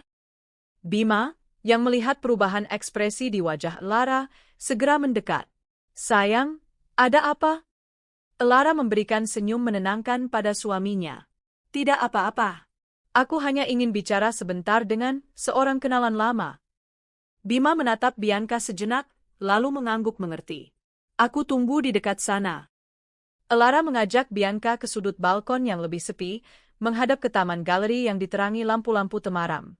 Aku tidak menyangka akan bertemu denganmu di sini, kata Elara, memulai percakapan dengan nada yang netral. Aku juga, jawab Bianca, tangannya meremas kecil tas genggamnya. Aku datang sebagai tamu salah satu fotografer. Aku sekarang bekerja sebagai desainer interior. Masih skala kecil, tapi ini hasil usahaku sendiri. Ada sedikit nada bangga dalam suaranya saat mengucapkan kalimat terakhir. Elara mengangguk. Aku turut senang mendengarnya. Hening sejenak. Bianca menarik napas dalam-dalam, seolah mengumpulkan segenap keberaniannya. Elara, aku tahu mungkin sudah sangat terlambat. Sudah lebih dari 10 tahun berlalu. Tapi aku harus mengatakannya. Aku datang ke sini bukan hanya sebagai tamu, tapi juga karena aku berharap bisa bertemu denganmu. Ia menatap lurus ke mata Elara, dan untuk pertama kalinya, Elara melihat ketulusan yang murni di sana. Aku ingin minta maaf, lanjutnya, suaranya sedikit bergetar. Aku minta maaf atas semua yang telah kulakukan di masa lalu. Atas rasa sakit yang kusababkan padamu dan atas hancurnya rumah tanggamu. Tidak ada satu hari pun aku tidak menyesali kebodohan dan keserakahanku waktu itu. Elara mendengarkan dalam diam, memberinya ruang untuk menumpahkan semuanya. Setelah semua itu terjadi, Bianca melanjutkan, aku memang mendapatkan apa yang kuinginkan. Aku menikah dengan pria yang sangat kaya. Aku tinggal di London, di rumah yang lebih besar dari istana, memiliki semua yang bisa dibeli dengan uang. Tapi aku tidak pernah bahagia. Aku hanya pajangan, sebuah trofi yang bisa dia pamerkan. Tidak ada cinta, tidak ada rasa hormat. Aku berada di dalam sangkar emas yang paling indah sekaligus paling menyiksa.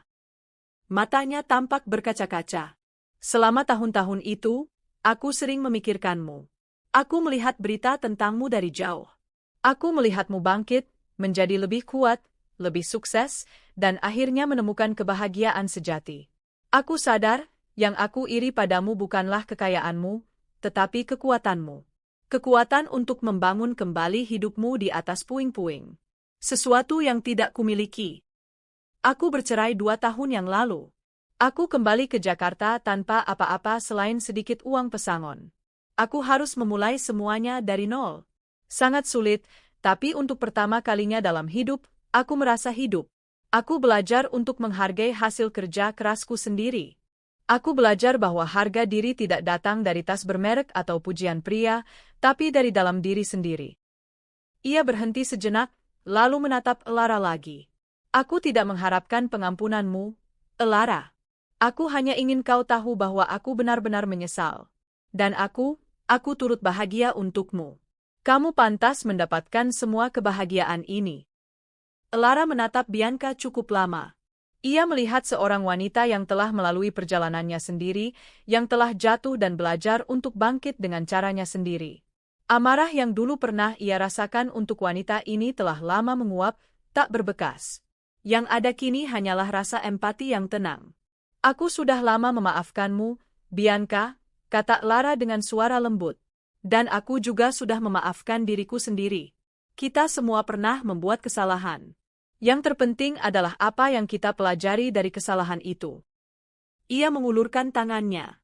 Aku menghargai keberanianmu untuk datang dan bicara padaku. Teruslah berusaha membangun hidupmu. Aku yakin kamu bisa. Bianca tampak terperangah. Ia tidak menyangka akan mendapatkan respons seperti itu. Dengan tangan gemetar, ia menyambut uluran tangan Elara. Air mata akhirnya menetes di pipinya. Terima kasih, Elara.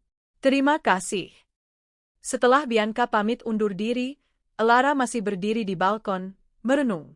Kedewasaan adalah kemampuan untuk melihat nuansa abu-abu dalam hidup, untuk memahami bahwa orang yang pernah menjadi penjahat dalam ceritamu juga memiliki perjuangan dan kisahnya sendiri. Memaafkan Bianca terasa seperti melepaskan sauh terakhir yang masih mengikatnya pada masa lalu. Saat ia kembali masuk, seorang teman lama dari komunitas bisnis, Pak Tirtayasa, menghampirinya. "Lara, selamat ya atas acaranya. Luar biasa sekali," sapanya ramah. "Terima kasih, Pak Tirta. Terima kasih sudah datang." "Sama-sama. Oh ya, tadi saya tidak sengaja melihatmu bicara dengan bukankah itu Bianca, model yang dulu itu?" "Saya hampir tidak mengenalinya." Lara tersenyum tipis. "Dunia memang sempit, Pak." Ya, bicara soal orang lama," Pak Tirta melanjutkan dengan nada lebih pelan, "saya baru dengar kabar duka beberapa waktu lalu. Mungkin kamu juga sudah dengar. Tentang Adrian Wijaya." Jantung Lara berdebar sedikit lebih kencang. "Adrian? Kenapa dia?" Pak Tirta menatapnya dengan raut prihatin. "Saya dengar dari seorang kolega yang kebetulan bertugas di rumah sakit yang sama. Adrian meninggal dunia, kira-kira setahun yang lalu. Katanya karena sirosis hati, penyakit liver akut. Sepertinya gaya hidupnya sangat tidak sehat setelah semuanya hancur. Dia pergi dalam kondisi yang sangat memprihatinkan, sendirian." Dunia di sekitar Lara seakan melambat. Suara tawa dan denting gelas para tamu terdengar menjauh. "Adrian meninggal? Sendirian?" Meskipun tidak ada lagi cinta yang tersisa untuk pria itu, berita kematiannya tetap terasa seperti sebuah pukulan di ulu hati. Sebuah akhir yang begitu tragis untuk sebuah kehidupan yang pernah begitu gemerlap. Gema terakhir dari masa lalunya kini telah benar-benar senyap, meninggalkan kesedihan yang aneh atas kerapuhan hidup manusia. Beberapa hari setelah pameran, pikiran Lara terus terusik oleh kabar kematian Adrian.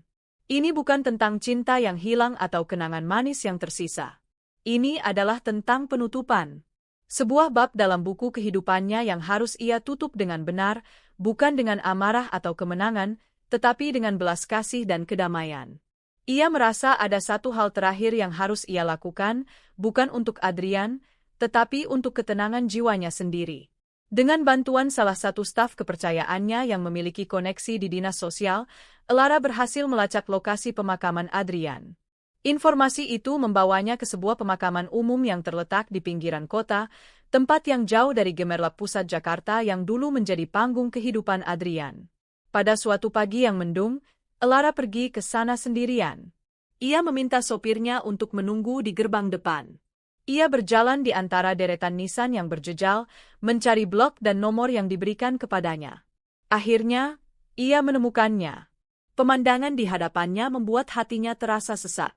Makam Adrian tidak lebih dari sebuah gundukan tanah yang mulai ditumbuhi rumput liar.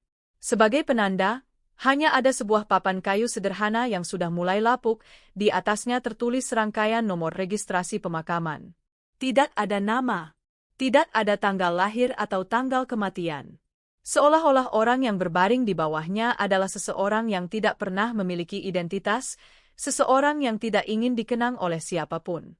Pemandangan ini adalah antitesis dari semua yang pernah menjadi Adrian Wijaya, pria yang namanya dulu selalu dielu-elukan, yang egonya setinggi gedung-gedung yang ia bantu danai. Lara berdiri di sana dalam keheningan yang panjang, membiarkan angin meniup rambutnya.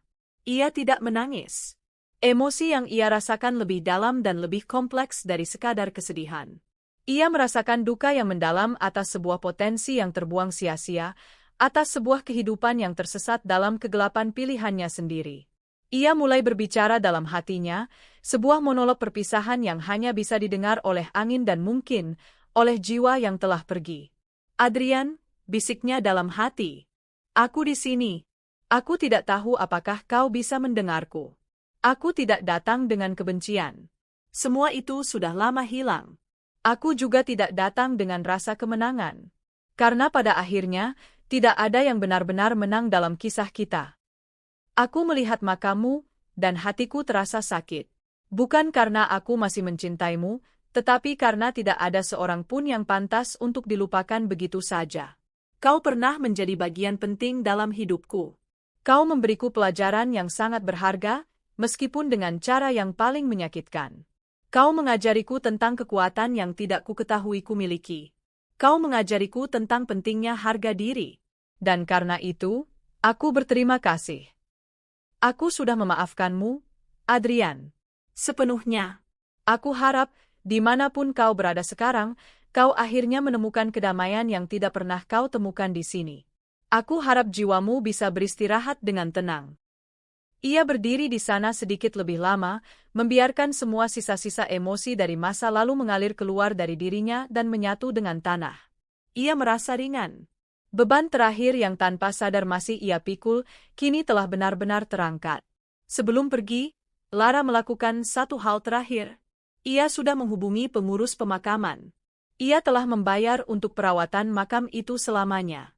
Dan ia telah memesan sebuah nisan baru. Sebuah nisan batu marmer sederhana namun layak. Di atasnya, ia meminta untuk diukir nama lengkap Adrian, beserta tanggal lahir dan tanggal kematiannya. Ini adalah tindakan belas kasih terakhirnya.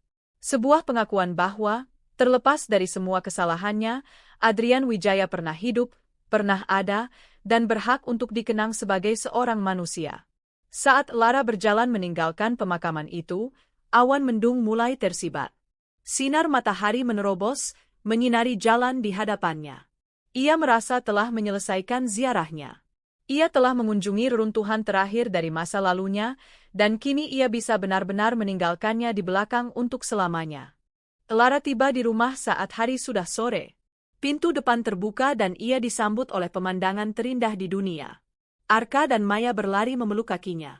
Bima datang dan langsung merengkuhnya dalam pelukan, seolah tahu bahwa istrinya baru saja melalui sesuatu yang berat. "Kamu baik-baik saja?" tanyanya lembut. Lara mengangguk dalam pelukan Bima. "Aku baik-baik saja." "Lebih dari baik-baik saja?" Malam itu, setelah anak-anak tertidur, mereka duduk berdua di teras. Lara menceritakan semuanya kepada Bima, tentang pertemuannya dengan Bianca, berita kematian Adrian, dan kunjungannya ke pemakaman. Bima mendengarkan tanpa interupsi, tangannya tak pernah lepas menggenggam tangan Lara. "Kamu adalah wanita terkuat yang pernah aku kenal, Lara," kata Bima setelah Lara selesai bercerita. "Bukan karena kamu bisa menghancurkan musuhmu, tapi karena kamu memiliki hati yang begitu besar untuk menyembuhkan, memaafkan, dan menunjukkan belas kasih." Lara menyandarkan kepalanya di bahu Bima, merasakan kedamaian yang sempurna. Ia akhirnya sampai pada pemahaman tertinggi dari perjalanannya. Kemenangan sejati tidak terletak pada kemampuan untuk membalas dendam, tetapi pada kapasitas hati untuk melampaui rasa sakit. Kemenangan sejati adalah tentang mengubah racun menjadi obat, mengubah luka menjadi kebijaksanaan. Senja itu, saat langit melukiskan warna-warni terindahnya, Lara memandang ke arah taman di rumahnya. Bunga-bunga mawar, lili, dan anggrek yang mereka tanam bersama sedang mekar dalam kemegahan penuh. Taman itu, yang dulu hanyalah sebuah konsep, sebuah metafora, kini telah menjadi kenyataan yang hidup dan bernapas. Masa lalunya adalah tanah yang gersang dan berbatu. Balas dendam adalah pupuk beracun yang ia tebarkan. Tetapi kemudian, ia memilih untuk membersihkan tanah itu dengan air mata pengampunan, menggemburkannya dengan cinta pada diri sendiri, dan menanam benih-benih harapan. Cinta Bima dan anak-anaknya adalah matahari dan hujan yang membuatnya tumbuh. Kini, taman kehidupannya telah mekar sepenuhnya, lebih subur dan lebih indah dari yang pernah ia bayangkan. Akarnya mencengkeram kuat ke dalam bumi, batangnya kokoh menantang angin, dan bunga-bunganya menebarkan keharuman bagi dunia sekitarnya. Masa lalu tidak lagi menjadi bayangan yang menghantui, melainkan telah menjadi kompos yang menyuburkan tanah tempatnya berpijak hari ini. Ia memeluk Bima lebih erat, hatinya dipenuhi rasa syukur. Ia siap menyongsong hari esok dan semua hari setelahnya dengan hati yang lapang dan jiwa yang damai. Kisahnya telah menemukan akhir yang bahagia, bukan karena ia mendapatkan semua yang ia inginkan, tetapi karena ia telah menjadi semua yang ia butuhkan. Untukmu, Lara, yang sedang berdiri di puncak duniamu. Dan untukmu, Lara, yang sedang berlutut di antara puing-puing hatimu. Dan terutama untukmu, Lara, yang sedang bangkit dengan api di matamu dan es di hatimu. Aku menulis surat ini dari masa depan yang mungkin tidak akan pernah bisa kau bayangkan saat ini. Aku menuliskannya di keheningan malam, dari sebuah ruang kerja yang menghadap ke taman yang kubangun dengan cinta, bukan dengan ambisi. Di luar, Suara jangkrik menjadi musik latar yang menenangkan. Di lantai atas, suami dan anak-anakku tertidur lelap, napas mereka yang teratur adalah detak jantung dari kehidupanku yang baru. Semuanya begitu damai, begitu nyata.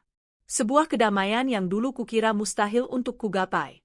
Aku tidak menulis ini untuk mengubah apapun. Setiap langkah, setiap air mata, setiap keputusan yang salah dan benar harus terjadi tepat seperti adanya. Aku menulis ini karena aku ingin menjangkaumu, diriku di masa lalu, dan memelukmu. Aku ingin kau tahu bahwa aku melihatmu, aku memahamimu, dan aku sangat bangga padamu. Ini adalah surat cinta untuk wanita yang harus melalui neraka untuk bisa tiba di surga kecilku ini.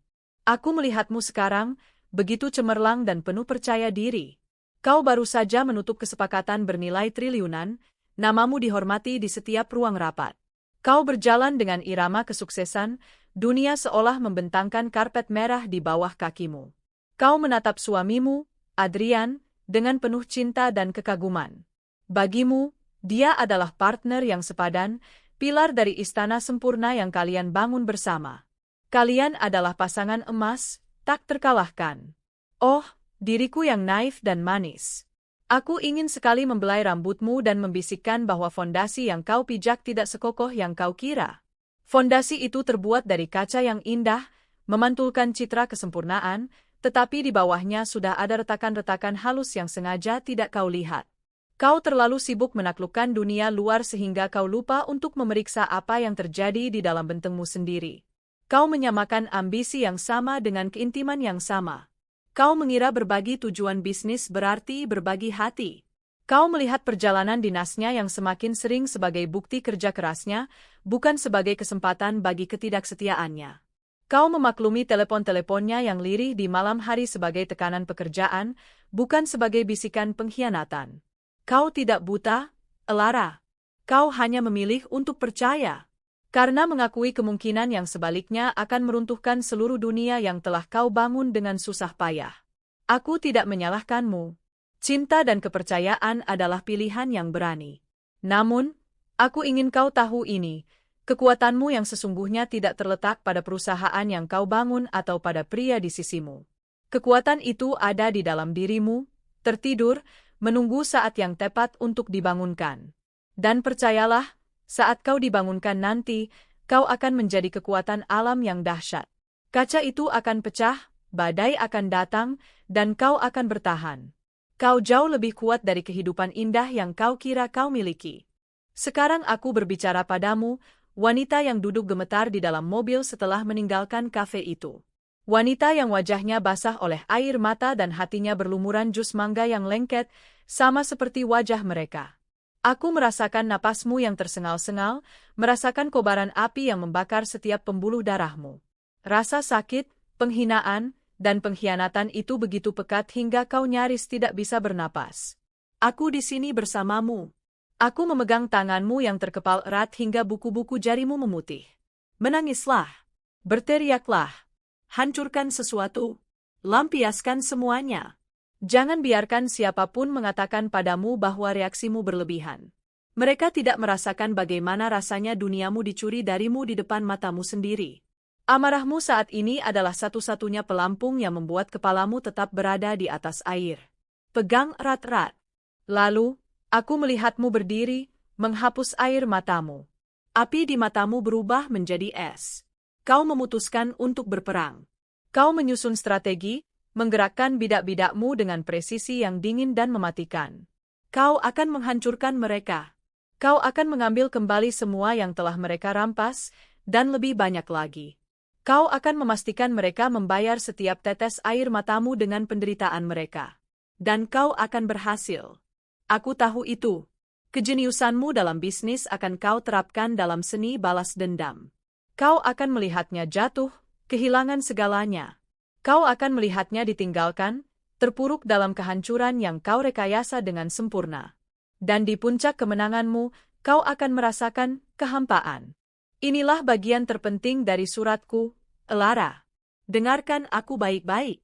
Balas dendammu memang terasa manis, tetapi hanya sesaat. Itu seperti meminum air laut saat kau kehausan. Ia memuaskan dahagamu untuk sesaat sebelum membuatmu lebih haus dari sebelumnya. Dalam usahamu untuk menghancurkannya, hati-hatilah agar kau tidak menghancurkan sisa-sisa kebaikan dalam dirimu. Setiap langkah yang kau ambil untuk menjatuhkannya akan meninggalkan jejak beku di hatimu. Kau berpikir kau sedang memimpin sebuah orkestra kehancuran yang megah, tetapi kau juga sedang membungkam musik di dalam jiwamu sendiri. Kau akan memenangkan perang, tetapi kau berisiko kehilangan dirimu dalam prosesnya. Jadi, kumohon, saat kau berada di puncak kemenanganmu dan merasa hampa, jangan abaikan perasaan itu. Itulah jiwamu yang sedang berbisik, memintamu untuk berhenti. Memintamu untuk beralih dari perang melawan dia, menjadi perjalanan untuk menyembuhkan dirimu sendiri.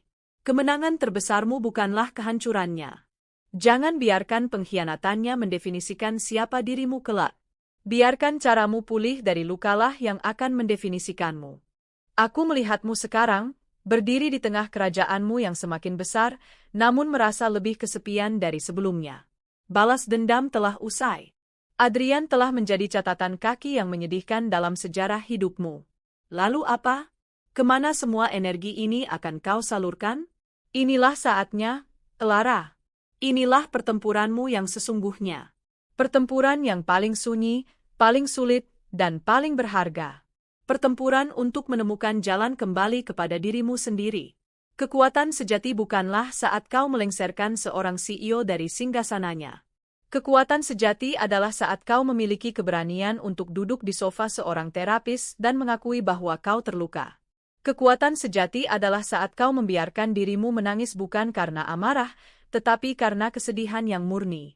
Kekuatan sejati adalah saat kau membuka kembali kotak cat minyakmu yang berdebu dan mulai melukis lagi, bukan untuk menciptakan mahakarya, tetapi untuk membiarkan hatimu berbicara melalui warna. Kau akan belajar bahwa memaafkan bukanlah hadiah yang kau berikan padanya.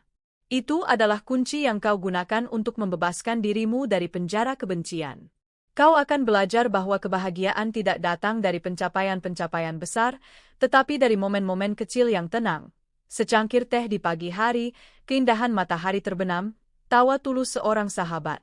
Dan kemudian, saat kau sudah berhenti mencari, saat kau sudah merasa utuh dengan dirimu sendiri, cinta akan menemukanmu. Cinta yang berbeda dari yang pernah kau kenal. Bukan cinta yang membara dan penuh ambisi, melainkan cinta yang tenang dan menghidupi. Seperti pohon rindang yang memberimu keteduhan di hari yang panas. Ia akan datang dalam sosok seorang pria yang tidak terintimidasi oleh kekuatanmu, tetapi justru mengagumi jiwamu. Dia tidak akan mencoba memilikimu, tetapi akan berjalan di sisimu.